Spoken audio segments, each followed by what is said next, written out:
আর বোধহয় Iran Israel যুদ্ধ ঠেকানো গেল না, আর বোধহয় ইসরায়েলের হামলা ইরানের ওপরে বন্ধ করা গেল না, বরং ঝাঁঝ আরো বাড়বে। কিন্তু আমেরিকা যখন ইসরায়েলের পাশে, রাশিয়া কি করবে? রাশিয়ার জন্য কি চিন্তায় আমেরিকা এই মুহূর্তে? কেন বলছি ঝাঁঝ আরো বাড়বে? আজকে হাসপাতাল, একটি বিরাট হাসপাতালে মিসাইল পড়লো ইরানের মিসাইল গিয়ে পড়লো ইসরায়েলের অন্যতম গুরুত্বপূর্ণ একটি হাসপাতালে। হাজার হাজার মানুষ ভর্তি ছিলেন, সেখানে চিকিৎসা করাতে আসেন। এখনো পর্যন্ত 65 থেকে 70 জন আহত হয়েছে। এটা কমই বলছেন বিশেষজ্ঞরা। মারা যেতে পারে, আহত হতে পারেন আরো বহু।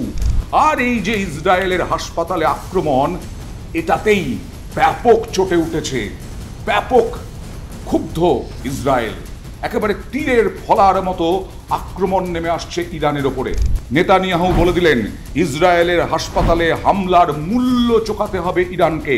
বৃহস্পতিবার তেহরানকে এমনটাই হুঁশিয়ারি বেঞ্জামিন নেতানিয়াহুর। তিনি বলেছেন, ইরানে সন্ত্রাসী স্বৈরাচারীর ব্যবহার, যে চরিত্র, তার মূল্য চোকাতে হবে ইরানকে। কারণ এর ফলই হচ্ছে এই সন্ত্রাসী স্বৈরাচারী, তার ছাপই হচ্ছে এই হাসপাতালে মিসাইল হামলা ইরানের।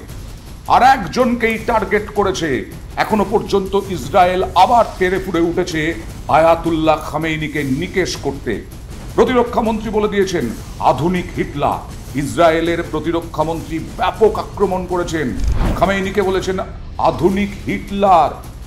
শুধু নিকেশ করাই এখন তাদের লক্ষ্য আয়াতুল্লাহ খামেইনিকে। মুহূর্ত বেঁচে থাকার কোনো অধিকার নেই আয়াতুল্লাহ খামেইনির, যিনি ইরানের সর্বোচ্চ ধর্মীয় নেতা।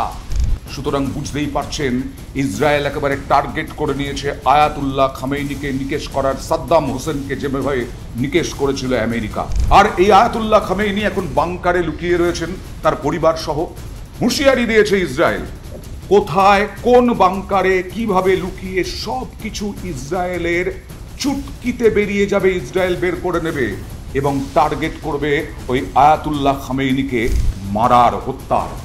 কিন্তু এই যে আমেরিকা এবং ইসরায়েল মিলে আয়াতুল্লাহ খামেইনিকে, সর্বোচ্চ ধর্মীয় নেতাকে মারার হুঁশিয়ারি দিচ্ছে, মারার টার্গেট করছে, আমেরিকা ইসরায়েলের পাশে দাঁড়াবে, রাশিয়া দাঁড়াবে, চীন এতদিন চুপচাপ ছিল আমেরিকার সঙ্গে, আমেরিকার ব্যাপারে কোনো কথা বলেনি, ইসরায়েলের ব্যাপারে কোনো কথা বলেননি পুতিন, শি জিনপিং। এবার রাশিয়া কি করবে তার জন্যই অপেক্ষা আমেরিকার।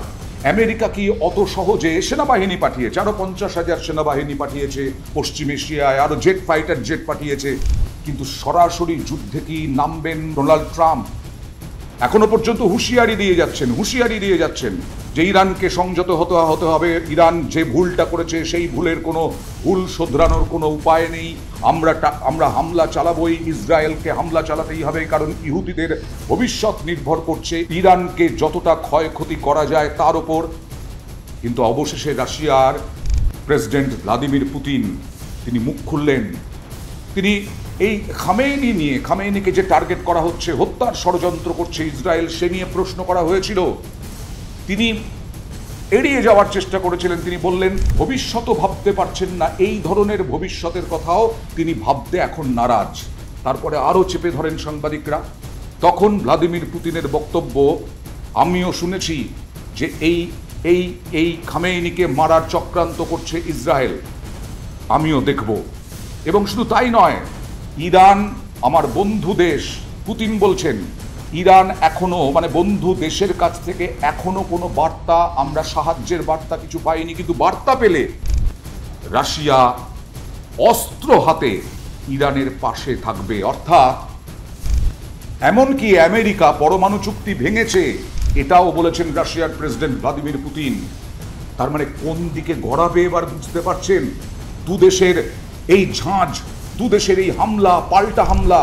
এবার আমেরিকা যদি সরাসরি আক্রমণ করে ইসরায়েলের হয়ে ইরানের ওপরে, তাহলে রাশিয়া তো ছাড়বে না। রাশিয়ার সঙ্গে ভালো সম্পর্ক গড়ে তোলার একটা চেষ্টা করেছিলেন ডোনাল্ড ট্রাম্প, এবং ভ্লাদিমির পুতিনের যিনি শত্রু জেলেনস্কি, তাকে বারবার হুঁশিয়ারি দিয়েছিলেন ডোনাল্ড ট্রাম্প। সেইখান থেকে ভ্লাদিমির পুতিনের সঙ্গে ডোনাল্ড ট্রাম্পের ভালো সম্পর্কের ভবিষ্যতের কথা অনেকে ভাবতে শুরু করেছিলেন, কিন্তু না, এখন যে পরিস্থিতি তৈরি হতে যাচ্ছে তাতে ইরানের ওপর আক্রমণের ঝাঁঝ বাড়লে পাশে দাঁড়াবে রাশিয়া। রাশিয়াও যুদ্ধ করবে, আমেরিকা যুদ্ধ করবে, রাশিয়া যুদ্ধ করবে, ইসরায়েল যুদ্ধ করবে, ইরান যুদ্ধ করবে, সমস্ত গোটা বিশ্ব কি বিশ্বযুদ্ধের দিকে এগোবে? এটাই এখন সব থেকে বড় প্রশ্ন।